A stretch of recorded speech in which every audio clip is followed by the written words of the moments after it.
Dia, boa tarde, boa noite. A gente está aqui hoje para bater um papo sobre seguro de vida, né? E hoje eu tô com um parceiro aqui, amigo meu de muito tempo, que é corretor de seguros, Gustavo Pereira. A gente vai abordar alguns assuntos aí sobre seguro de vida. E deixa eu me apresentar para vocês antes de tudo, né? Eu sou sócio proprietário da Machados Feiras Assessoria. A gente desenvolve um trabalho aí com diversos corretores de seguro. E com o Gustavo não é diferente, né? A gente está aí também atuando, trabalhando e dando apoio comercial no qual a gente está aqui proposto a fazer. E antes de mais nada, eu gostaria de pedir para o Gustavo se apresentar aí um pouco sobre o que ele faz, como que tem sido aí os desafios da corretagem de seguro, principalmente envolvendo seguro de vida, né? Que é o assunto importante aqui hoje que a gente vai discutir. Fala pessoal, bom dia, meu nome é Gustavo, né? Bom dia, boa tarde, boa noite, né? Não sei qual horário você vai estar escutando isso, mas seja muito bem-vindo, né, a esse primeiro episódio que a gente está fazendo, né, desse novo projeto. Então é um prazer ter vocês aqui, né? Eu me chamo Gustavo, eu tenho 25 anos, né? Sou corretor de seguros, sou sócio proprietário da Living Corretora de Seguros, uma corretora que nasceu para cuidar das pessoas, né, no quesito vida, mas ela é uma corretora que atende todos os ramos, né? Hoje a gente tem aí mais de 40 seguradoras abaixo da gente, onde a gente representa. A gente tem uma linha premium, que é a linha da Prudential também, e a gente está aqui para poder conversar um pouco sobre seguros, né, principalmente sobre seguro de vida, que é um produto que tem crescido muito aí nos últimos anos.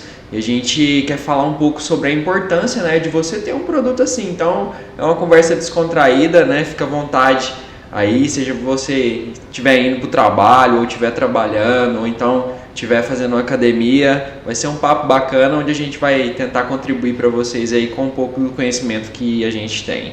E Gustavo, quando a gente vai falar sobre seguro de vida e muitas pessoas não entendem, e a gente fala aí que é um produto que está crescendo bastante. Só que quando a gente vai olhar relativamente, comparar o seguro de vida do Brasil em relação a países mais desenvolvidos, né, que a gente chama economicamente mais desenvolvidos, tem um acesso à cultura, a crédito, principalmente, muito mais que aqui no nosso país. Hoje a gente tem dados aqui que apenas 16% da população brasileira ela tem algum tipo de apólice de seguro de vida, né? E muitos desses seguros que elas têm também, quando a gente fala 16% da população, são pessoas que têm a apólice de vida individual, né? E aí a gente aborda um pilar também importante, que muitas pessoas acreditam que tem seguro de vida, só que muitas vezes estão lá no seguro coletivo da empresa dela. Então eu queria que você falasse um pouco aí qual que é a diferença de um seguro de vida individual, de uma apólice individual, quais são as modalidades que são trabalhadas no seguro de vida individual e a diferença desse seguro coletivo também. Porque eu acredito, a gente passa por isso aqui, que você já pegou algum cliente que falou que não queria uma apólice individual porque tinha a apólice da empresa dele. Fala um pouco sobre isso, quais são os riscos de só ter um ou outro, qual que é o melhor aí para o cliente que vai resguardar mesmo ele na vida dele. Essa questão é algo bem interessante, né, que normalmente a gente sempre esbarra com isso daí no mercado. Acontece muito, né, das pessoas elas estarem dentro de uma empresa e, né, às vezes tem um seguro de vida, mas na verdade nem entendem o que é e nem sabem que tem, né? Então é comum nas empresas, principalmente em alguns regimes de trabalho, ser obrigatório que o empregador ele ofereça esse tipo de proteção. Só que muitas das pessoas que às vezes a gente conversa não sabem o que é uma proteção, por exemplo, em doenças graves, não sabem o que é um renda hospitalar, não sabem o que é uma invalidez. Então as pessoas elas desconhecem partindo do primeiro ponto. As pessoas não querem falar sobre vida. Elas não querem falar porque elas pensam que seguro de vida é algo que é para a morte apenas, né? E não percebe que na verdade é um produto que ele é para proteger a sua vida, né? Que é para proteger a sua capacidade de gerar renda. E qual que é um dos principais problemas assim que eu como corretor eu enxergo nessa questão de ter uma apólice coletiva, de estar dentro de uma apólice coletiva? Primeiro ponto, às vezes quando eu vou abordar alguma pessoa para primeiro explicar o que é o seguro de vida e ela me cita, né, que ela está dentro de uma apólice coletiva, o primeiro questionamento que eu faço, certo? Mas e a partir do momento que você sair da empresa? Porque o que eu quero chamar a atenção de vocês aqui hoje nesse bate-papo? Porque a gente tem que entender que o seguro de vida, quanto mais novo a pessoa faz, né, tanto o homem quanto a mulher, mais novo eles adquirem esse produto, mais barato vai ser. Principalmente em algumas modalidades de seguro, onde você não tem atualização etária. Nós temos algumas seguradoras que não têm esse tipo de atualização e que é algo muito interessante. Então, quanto mais nova a pessoa faz o seguro de vida, mais nova ela adquire uma apólice, mais barato ela vai pagar ao longo do tempo. Mas o que eu quero chamar a atenção é um outro ponto. Pensa comigo, uma pessoa que tem lá seus 25 anos, como eu, tenho 25 anos. E aí ela fala que não vai fazer um seguro de vida individual, né, dela mesma, assim, ela indo atrás de um produto interessante e tudo mais, ela vai continuar com o produto que tem na empresa. E aí digamos que por volta dos 30 anos de idade, essa pessoa por algum motivo decidiu sair da empresa. Beleza, bacana, ela vai para um outro projeto e tudo mais. Só que ao longo desses 5 anos desse exemplo que a gente está citando, ela descobriu uma diabetes, por exemplo. O risco que essa pessoa vai ter na questão, quando a gente for analisar o seguro de vida dela, é um risco muito alto. Talvez nem vai compensar, talvez a seguradora não vai nem aceitar essa pessoa para ter uma apólice de vida, porque o risco passou a ser muito maior. Mas não só esse tipo de problema, porque assim, o que é interessante? No seguro de vida, a gente tem que fazer uma anamnese da vida da pessoa e entender quais são os riscos de doença que essa pessoa tem. Para aí sim a gente fazer um estudo a fundo, a gente entender quais são os produtos que realmente são interessantes para que essa pessoa tenha na apólice dela, se ela vai realmente necessitar ou não de uma cobertura mais ampla, de uma cobertura mais simples, né? E todos esses pontos, eles são pontos que agravam na questão do valor que a pessoa vai pagar. Então, primeiro ponto, quanto mais cedo a pessoa faz, mais barato ela paga, né? Primeiro ponto. Segundo ponto, a partir do momento que ela sai de uma apólice coletiva, ela pode ter desenvolvido algum ponto ao longo do tempo que vai fazer ela pagar mais caro. E se ela tivesse feito lá atrás, ela já estaria segurada, ela não precisaria ir atrás de uma nova apólice, né? Ela já estaria pagando aí há 5 anos. Isso que se a gente ainda for pensar, e se for, né, dessas novas modalidades de produtos que a gente tem dentro do seguro de vida, que são os produtos Whole Life, que são produtos resgatáveis, ela já teria aí 5 anos de reserva já guardados, né, que ela poderia lá na frente, em um outro ponto da vida dela, dependendo da estratégia que ela utiliza do seguro de vida, ter uma reserva para poder resgatar, né? E a gente vai falar desses produtos aí mais para frente. Mas assim, os pontos que eu quero ressaltar sobre essa pergunta que você me fez, Carlos, é que muitas pessoas elas pensam somente no hoje. Então elas pensam, eu estou segurada dentro da empresa, então se acontecer alguma coisa comigo, tá tranquilo. Só que na verdade elas não percebem que com um pouco a mais, né, do que já é descontado dela da empresa, ela conseguiria ter uma apólice que protegeria ela muito mais. Porque muitas das vezes nessas apólices coletivas você tem aí uma proteção que é dividida entre os colaboradores, né? Você pega um prêmio, um capital maior e divide entre os colaboradores, já pegou apólices dessa forma. Ou então produtos que têm uma cobertura muito pequena, né? Hoje a gente sabe que, por exemplo, uma pessoa que tem aí um patrimônio de 100 mil, vamos colocar abaixo, um patrimônio de 100 mil, ela vai gastar o quê? Em torno aí de uns 15 mil reais de inventário? Por aí. Então pensa essa pessoa tendo que gastar aí em torno de 15 mil reais, tendo uma apólice aí de 20 mil pela empresa. Aí essa pessoa teve que gastar com funeral, teve que gastar com uma série de outras coisas, ainda vai ter que gastar com a questão do inventário. Então acaba que, por uma falta de preparação, né, da pessoa que foi, ela deixou um problema muito grande para a família dela. Então o que eu acho mais importante que a gente tem que conversar muito sobre o seguro de vida é entender que ele é pro agora, ele não é pro amanhã. Recentemente eu estava numa aula da pós-graduação, eu estou fazendo uma pós em gestão comercial, e eu estava tendo aula com o Mário Cunha, ele é sócio proprietário da Academia de Marketing lá em São Paulo. E o Mário estava me contando uma história dele, que ele tinha um seguro de vida, né?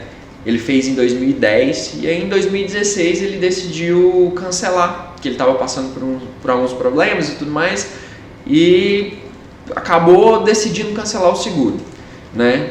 E assim, não é que ele se arrependa, ele até me fala assim, não é que ele se arrepende e tudo mais, porque agora também não dá para voltar atrás.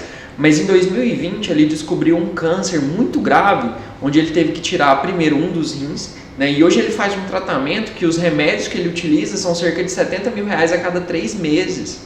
Né? Hoje, vindo para cá para a gravação, ele estava até comentando, né? Poxa, pensa no caso dele, se ele tivesse aí em alguns seguros, né? Dependendo da doença que você descobre, a cobertura de doenças graves, ela se une à cobertura básica, né? Que é a cobertura de morte, você recebe em vida, né? Porque a seguradora, ela entende o porquê que ela quis te oferecer aquele produto e ela entende que esse capital vai ser melhor para que você aproveite ele em vida e não póstumo. Então assim, pensa você passando por uma dificuldade dessa, né? Lógico, né? O dinheiro ele vai entrar em segundo plano, o que você tem que preocupar é a sua saúde, mas cara, logo depois vai vir as dívidas, vai vir as contas e aí a sua saúde vai estar debilitada e você ainda tendo que preocupar com dinheiro. Então a gente sabe que esses pontos são pontos assim, muito difíceis e que a gente precisa se preocupar. Então falar de seguro é falar do hoje. Eu acho que você que está no regime CLT ou até mesmo você que é empresário, né, que às vezes oferece aí uma apólice de vida coletiva para os seus funcionários, né? Eu acho que é importante você falar para eles e realmente assim mostrar a importância de ter uma apólice também individual, onde você vai ter aí uma diária de incapacidade temporária, onde você vai ter doenças graves, vai ter uma invalidez, até mesmo uma assistência funerária. Né? Pensa tanto que esses pontos seriam importantes quando você precisasse, né? Eu acho que as pessoas tinham que começar a pensar um pouco mais nesse ter conhecimento para, primeiro, entender o que elas têm dentro da empresa, porque muitas empresas oferecem e o funcionário nem sabe que tem, né? E em segundo ponto, procurar um produto melhor. Por mais que ele continue tendo o produto da empresa, mas que ele procure depois também um produto que vai contemplar outros pontos que aquela apólice coletiva não contempla. Muito importante a gente falar e ressaltar, né, quando a gente pega o dado que 15% da população brasileira, entre 15% e 16% aí está em alguma apólice de seguro de vida individual.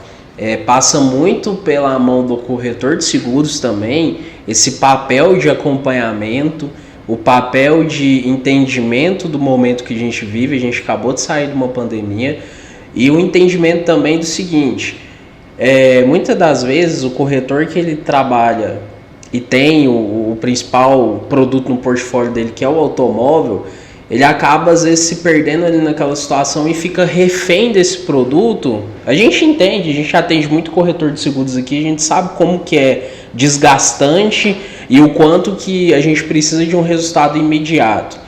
E em termos financeiros, o resultado imediato do seguro de automóvel ele é muito vantajoso. E é uma venda passiva. Aí quando a gente fala de um tipo de venda passiva e ativa, o seguro de vida ele vai para venda ativa. E aí é prospecção, e aí é gastar a sola de sapato, e aí é atrás do cliente, que muitas vezes você nem tem contato com ele, né? Então, esse aculturamento, a gente só vai ter uma massa cada vez mais segurada, uma sociedade cada vez mais protegida economicamente, quando o corretor de seguros também entender que a aculturação, a formação do cliente dele passa pela mão dele. Porque, por exemplo, igual você falou e citou, a questão de entender a apólice coletiva. Uma vez que você fez aquilo, a gente vai ter atualização monetária daquele capital. Às vezes a instituição sindical daquela profissão vai propor uma nova cobertura, um novo crédito de cobertura. Quando o cliente ele opta por ter a contratação do corretor de seguros, ele está tendo um acompanhamento. Porque quando a gente é formado na corretagem de seguros, você sai dali e você sabe que você é o assessor do seu cliente. Então quem vai entender qual que é o risco que o cliente tem, qual que é a cobertura, qual que é o capital que ele precisa, é o corretor junto com o cliente. E aí a gente entra em alguns pontos. O seguro de vida é muito caro, o seguro de vida ele não faz sentido para mim, eu posso investir R$70 no Tesouro Selic que vai me render tanto, e aí eu não gosto de usar. E aí eu queria até saber a sua opinião depois sobre a modalidade do resgatável aí. Eu gosto de utilizar o termo na outra concepção que esse seguro que é o seguro vitalício, né? Que você paga por um tempo uma apólice de vida que a gente sabe que a gente vai morrer. Ao comprar o seguro de vida resgatável vitalício, né, resgatável barra vitalício, você adquire aquela apólice para a morte e aí você vai ter ela o resto da vida.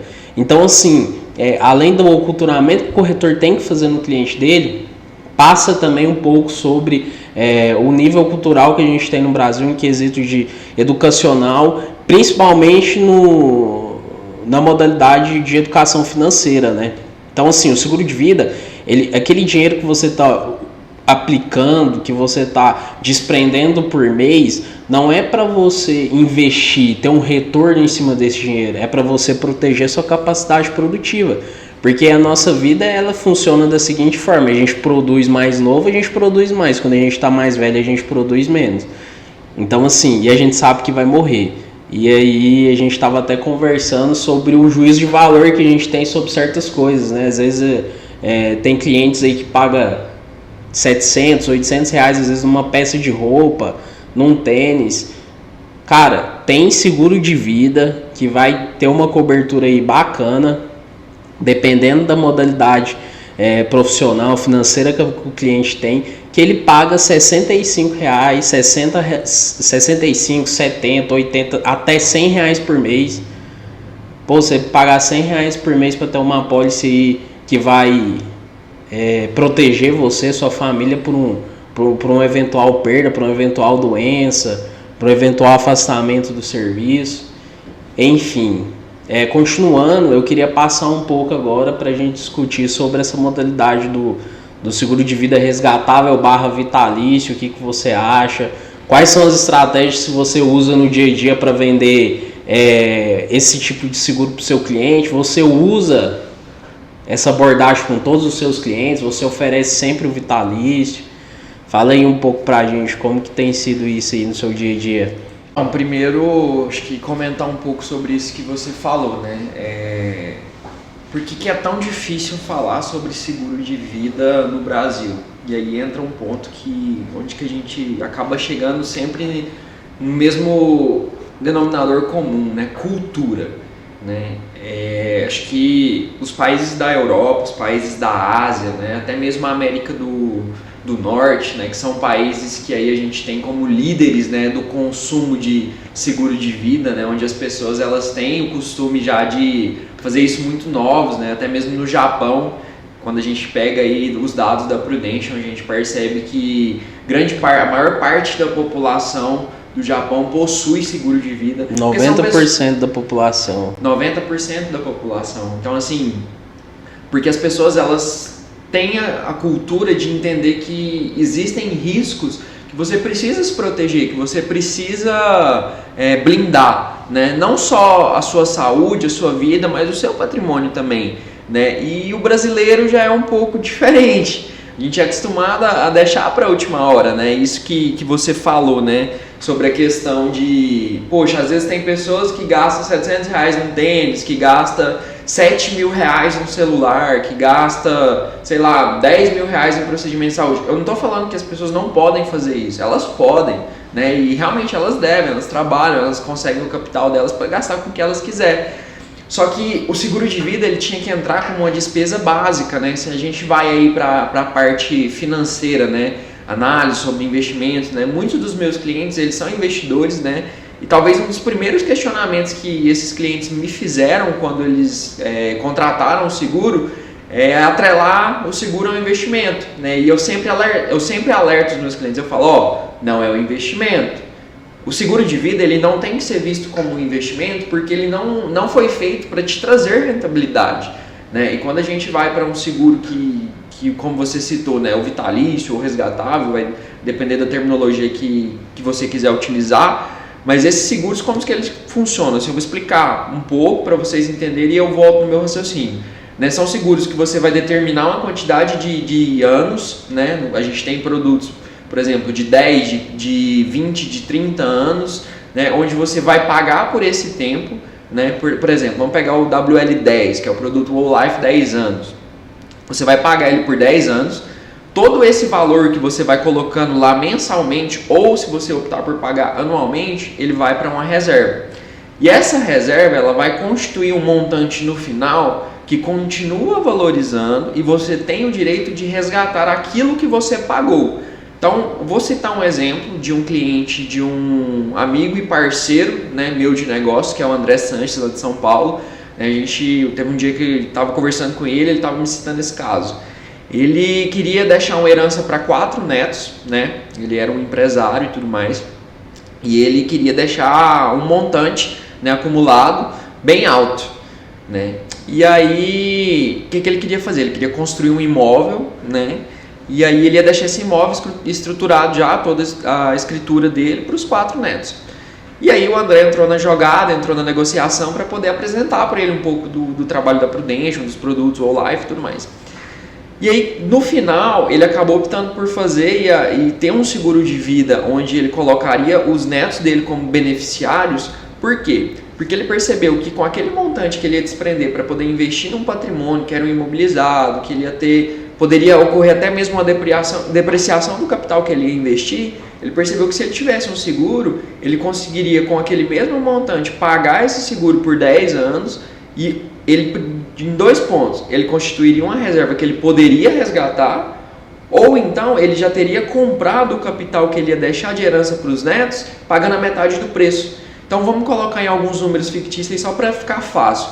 Digamos que ele quisesse deixar 20 milhões de herança para os netos. Aí a gente faz o cálculo, modula e tudo, digamos que a gente chegue num valor que ele vai pagar anualmente R$1 milhão. Ou seja, ele contratou um produto de 10 anos, correto? Então ele vai pagar por 10 anos R$1 milhão todos os anos. No final dos 10 anos, ele vai ter um montante de 10 milhões, certo? Pago. Só que o capital segurado que ele contratou é de 20 milhões. Então ele comprou 20 milhões por 10 milhões. Então quando acontecer alguma coisa com ele, que ele vinha a falecer, os netos vão receber esse montante. Porque hoje o seguro de vida, tem 2 formas de você deixar beneficiários. Você pode determinar, e aí pode ser qualquer pessoa que você quiser, seja um amigo, seja seu esposo ou esposa, seja seus filhos, né? Você pode determinar e dividir para quantas pessoas você quiser. Ou então, se você não quiser determinar, vai para os seus parentes de primeiro grau. Então, no caso dele, ele já colocou os 4 netos como beneficiário, dividindo as porcentagens iguais, né, 25% para cada um. E aí eles poderiam pegar esse capital quando ele viesse a óbito. Então, assim, é uma forma dele proteger o patrimônio dele. Por quê? Porque esse dinheiro que ele ia desprender totalmente para ir lá e fazer uma aquisição, né, de um prédio ou construir alguma coisa para deixar de herança, ele pode muito bem deixar investido. Entendeu? Então, assim, parte muito da primícia de nós corretores, né, de nós que somos assim, assessores pessoais mesmo, porque eu nem gosto muito de me chamar de corretor de seguros, principalmente quando a gente está trabalhando com seguro de vida, porque eu estou trabalhando com o principal ativo da pessoa, que é a vida dela, que é o tempo dela. Então, quando eu tento entender qual que é a necessidade dela, primeiro parte desse ponto, de entender o que ela precisa. Ah, Gustavo, mas eu sou investidor e tudo mais, o seguro de vida, se eu pegar esse dinheiro e investir, eu vou ter mais rentabilidade. Cara, concordo 100% com isso. Concordo 100%. Porque, primeiro, o seguro de vida ele não tem que ser um investimento, ele é uma proteção do seu capital. Eu gosto muito de uma frase, Carlos, que fala o seguinte, que o seguro de vida, que o investimento é quando você tem um copo vazio e todos os meses você coloca um pouquinho de água. E lá na frente esse copo vai estar cheio. Já o seguro de vida não. Você coloca um pouquinho mensalmente, mas você compra um copo cheio. Porque sempre que você precisar aquele produto, você já vai ter o copo cheio já pronto para você utilizar. Então, assim, às vezes eu tenho esse questionamento. Às vezes eu vou apresentar para algumas pessoas, né? Elas falam, mas não tem rentabilidade. Eu falo, concordo. Mas você investe? Não invisto, mas se eu investir em 1 ano eu vou ter tanto com esse mesmo valor de seguro que você está me oferecendo. Assim, beleza. E se daqui 3 meses você descobrir um câncer, você vai conseguir ter 300 mil? Que, por exemplo, numa apólice de seguro de vida você pode lá determinar doenças graves no valor de 300 mil.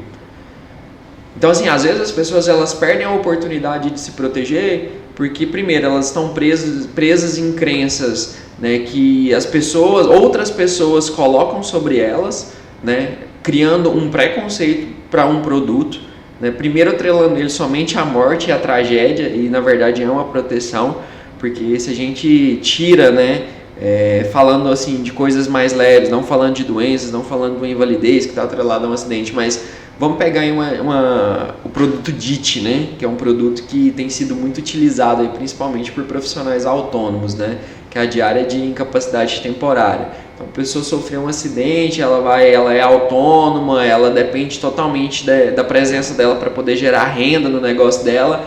E aí acontece alguma coisa e ela vai ficar algum tempo parada e ela vai receber um valor diário ali para ela não perder e não impactar na capacidade dela de gerar renda mensal. Vamos voltar na pandemia. Pensa quantas pessoas que não ficaram internadas e aí essas pessoas precisaram, né, utilizar esse tipo de cobertura. E até interessante porque se a gente remete à pandemia, a gente percebe que a pandemia ela é um risco excluído, né? E aí várias seguradoras grandes começaram a encabeçar esse movimento aí para poder pagar, né, os benefícios durante a pandemia. E a gente teve aí um recorde aí de pagamento de benefícios, né, durante esse período aí, porque as seguradoras elas se comoveram. Né? Então às vezes as pessoas até pensam assim, nossa, a seguradora só pensa nela, né? Poxa, pensa na pandemia, quanto de capital que não foi colocado aí no mercado para poder pagar esses benefícios, porque a seguradora ela se comprometeu a entregar para o cliente dela aquilo que estava acordado, mesmo sendo um risco excluído, né? E eu acho até interessante falar um pouco também sobre risco excluído e tudo isso, porque às vezes as pessoas elas, né, vão contratar um produto e não tem nem a vontade de entender o que elas têm, né? E eu acho um ponto muito interessante, falando um pouco da Prudential, a forma que ela encara a análise de risco, né? Porque hoje na Prudential você faz toda uma análise prévia, né, do seu cliente, você pega o histórico dos parentescos de primeiro grau para poder saber assim, todo o histórico de saúde, se tem a possibilidade dessa pessoa desenvolver alguma doença. Porque né, o pós, quando a pessoa descobre alguma coisa, a seguradora ela nem questiona, né? Isso também é muito interessante. Mas assim, voltando um pouco lá no que a gente estava conversando, né, sobre os produtos whole life, os produtos resgatáveis ou vitalícios, né? Tem todas essas terminologias. Quando eu vou fazer análise de um cliente, eu sempre busco entender qual que é a necessidade do cliente, qual que é a dor que ele tem. Né? Porque assim, não adianta nada eu tirar da minha cabeça e falar, você precisa de um produto que é vitalício. Ou então falar assim, não, você precisa de um produto que é temporário. Ou não, você precisa de doenças graves. Ou não, você não precisa. Então, assim, o primeiro ponto é escutar o seu cliente, né? Escutar, entender o que ele precisa, quais que são as dores, né? Saber se ele tem filho, saber se ele é casado, né? Saber o que ele quer deixar, qual que é o valor de patrimônio que ele tem, se ele quer atrelar o seguro de vida ao inventário, se ele quer mesmo se proteger contra uma possível eventualidade. Fazer uma sucessão, né? Fazer uma sucessão patrimonial, que é um tipo de proteção hoje que, assim, tem se tornado muito comum também, né, que está atrelado ao seguro de vida. Então, assim, todos esses pontos, eles se iniciam quando a gente vai entender um pouco do cliente, o que ele pensa do produto, né. Lógico, o primeiro passo, né, para conversar sobre seguro de vida é primeiro mostrar a importância, porque muitas das pessoas, elas nem entendem o porquê que elas precisam. Então, parte de nós, né, corretores de seguro, primeiro explicar, né, a importância da vida dela, né? E isso é muito interessante porque às vezes alguns clientes eles até se emocionam quando você vai falar mesmo sobre, poxa, tipo, olha o quanto a sua vida é importante, olha, tipo, todos esses pontos que a gente precisa te proteger, olha o quanto outras vidas dependem de você, né? Então, tudo isso daí, ele entra dentro do trabalho do corretor justamente para poder entender o que o cliente precisa e depois, né, modular um produto. Então, eu falo que é um trabalho de consultoria. Hoje, vender seguro de vida, ele deixou de ser simplesmente um produto que está dentro do portfólio de uma seguradora e passou a ser um trabalho construtivo, né, onde você precisa conhecer seu cliente, você precisa entender o que ele precisa proteger, qual que é o valor de patrimônio que ele tem, para você conseguir oferecer um produto adequado para aquele cliente, né? Então, eu acho que assim, as seguradoras em si, elas têm mudado um pouco a concepção delas, até mesmo no próprio comercial interno dela ou com os corretores, de treinar esses corretores para assim, oferecerem produtos de forma mais construtiva, porque o cliente ele precisa ser tratado, né, de uma forma mais individual, né? Hoje você tem, assim, o mercado ele pede muito aquela venda personalizada, aquela venda construtiva, Porque assim, eu acredito, né, e foi um dos pontos que me fizeram entrar para esse mercado e começar a comercializar o produto, né, o seguro de vida, é justamente oferecer algo a mais para as pessoas. Citando um caso mesmo, assim, de dentro da minha família que aconteceu recentemente, eu perdi o meu padrinho de batismo. Ele tinha um seguro de vida, ele decidiu cancelar, ele não estava dentro da minha carteira, ele já tinha pelo banco. Era um seguro significativo, assim, um montante significativo. Ele decidiu cancelar e 3 meses depois ele morreu por um problema de saúde repentino.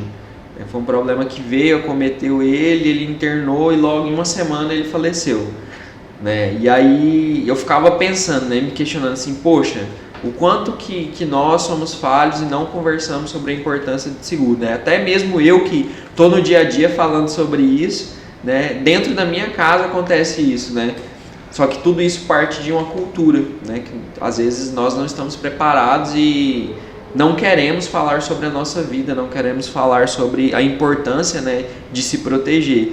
Então tudo isso entra na base, né? Eu acho que quando nós começarmos a discutir isso em sociedade, quando a gente levar esses assuntos para dentro das escolas, né, para começar a ensinar os jovens sobre essa importância, né, não só disso, mas a importância do dinheiro, a importância, né, de ter uma saúde mental interessante, de ir em busca de patrimônio, de ir em busca de proteção para o seu patrimônio, aí sim a gente vai começar a dar mais voz para esses pontos e a gente vai começar a ver a importância. Porque hoje, infelizmente, o seguro de vida ele tem um preconceito muito grande na nossa sociedade. Porque as pessoas elas têm a visão de que elas não vão morrer e elas não têm o cuidado com a pessoa que está do lado dela. Então, assim, um outro ponto mais pessoal meu. Eu casei em julho do ano passado. E aí, antes de casar, né, eu virei para minha esposa e eu falei para ela, eu falei assim... o meu seguro de vida, a beneficiária é você. A gente nem era casado ainda, acho que tinha 1 ou 2 meses pra gente casar. E eu falei pra ela, a partir de hoje você é beneficiária do meu seguro de vida. E eu fiz um seguro só pra ela, porque o nosso plano desde o começo era constituir família e ter filhos, né? Hoje ela tá grávida, tá esperando nosso primeiro filho. E antes mesmo de casar com ela, eu já vi a importância, porque ela é a pessoa que estava do meu lado, ela que estava passando por tudo comigo. Então eu sabia que eu teria que protegê-la. E às vezes, muitas das vezes na nossa sociedade, as pessoas que têm família, elas não pensam, né? Elas têm aquela péssima frase que é falar, né? Eu vou deixar dinheiro para quem vai ficar? Eu não.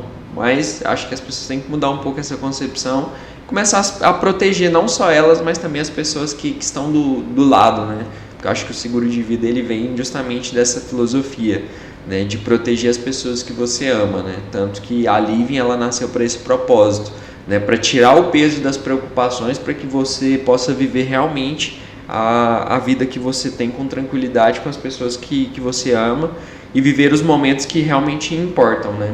A gente toca nesse assunto, é muito interessante e a gente sabe que o momento de dor, de luto para uma família, ele é muito triste, né? Então a gente tem como a gente... o seguro de vida vai deixar o momento de luto menos triste? Não, isso não existe, cara. É emoção da família, é o que a pessoa viveu com a outra. Às vezes é um câncer que aparece numa pessoa jovem e a gente fica perguntando por quê. Porém, a morte do luto, o luto ele dura um momento. Porém, o luto financeiro, a morte financeira de uma família, ele é muito doloroso para quem fica.